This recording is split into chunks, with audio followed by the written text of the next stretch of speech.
రాయలసీమ ప్రజల ఉద్యమ వందనాలు. కర్నూలు సోదర సోదరీమణులకందరూ కూడా నా ఆరోగ్యాభివందనాలు. ఈ తెలుగు తల్లి బిడ్డలకందరికీ కూడా కన్నీటి వందనాలు. లక్ష జనగల ఘోష ఈనాడు ఈ తెలుగు నేలలో ప్రతి పౌరుడు కూడా వినాలి. మా బాధలు ప్రతి ఆంధ్రవాసి కూడా వినాలని చెప్పి మనవి చేసుకుంటున్నాం. ఈనాడు ఈ పోరాటం ఒక ప్రజలకు ప్రభుత్వానికి మధ్యలో కాదు.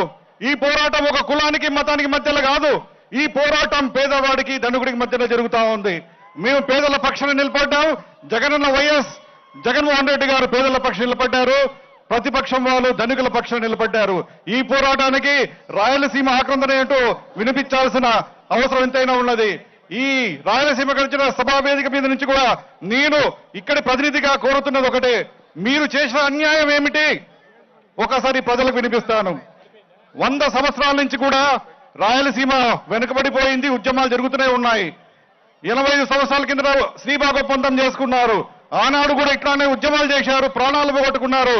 ఎంతో మంది నాయకులు లాలుచిపడినా ఆ రోజు ప్రజలు ఉద్యమం చేసి ఆ నాయకులను కూడా వంచి శ్రీబాగ్ ఒప్పందం చేసుకునే విధంగా మనకు సహకరించారు. శ్రీబాగ్ ఒప్పందంలో ఉన్నది ఏమిటి? మొదటగా ఇక్కడ హైకోర్టు కానీ రాజధాని కానీ ఇవ్వాలి. రెండవది ఇక్కడ నీళ్లు ఇవ్వాలి. మనకు 40 టీఎంసీ నీరు అలొకేషన్ అయ్యింది. ఆ 40 టీఎంసీ నీళ్లలో కర్నూలుకు కనీసం అంటే 10 టీఎంసీ నీళ్లు ఇవ్వాలి. అట్లాగే ఇక్కడ విద్యా సంస్థలు ఏర్పాటు చేయాలా. ఇక్కడ అసెంబ్లీ సీట్లు పెంచాలి. ఇక్కడ కేవలం 52 అసెంబ్లీ సీట్లు ఉన్నాయి.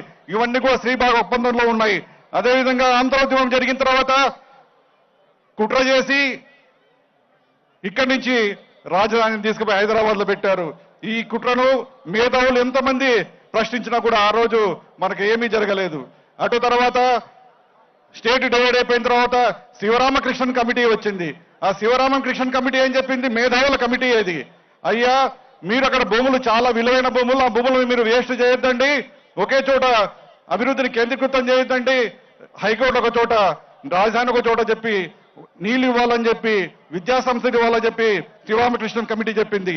మరి ఇట్లా శ్రీబాగ్ ఒప్పందం తుంగలో దొక్కేశారు ఈ ప్రతిపక్ష నేత. శివరామకృష్ణన్ కమిటీ రిపోర్టు తుంగలో దొక్కేశారు. మరొకటి కొత్తగా వితండవాదం వచ్చింది. వాళ్ళు ఏమంటున్నారంటే, అయ్యా ప్రపంచంలో ఎక్కడైనా ఇట్లా 3 రాజధానులు ఉన్నాయా అని చెప్పి వాళ్ళు అడుగుతూ ఉన్నారు. ఆ వితండ విధానానికి నేను 3 సమాధానాలు చెప్తాను.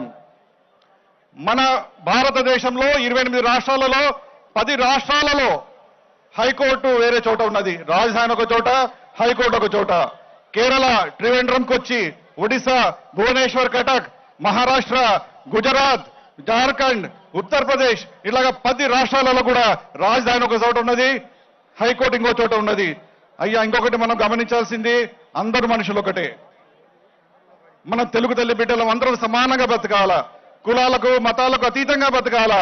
ఇది ఒక మానవత్వం పరిమళించే మంచి మనిషిగా జగనన్న రాజకీయంగా రిస్క్ తీసుకొని మనకు ఈ అవకాశం ఇచ్చారు.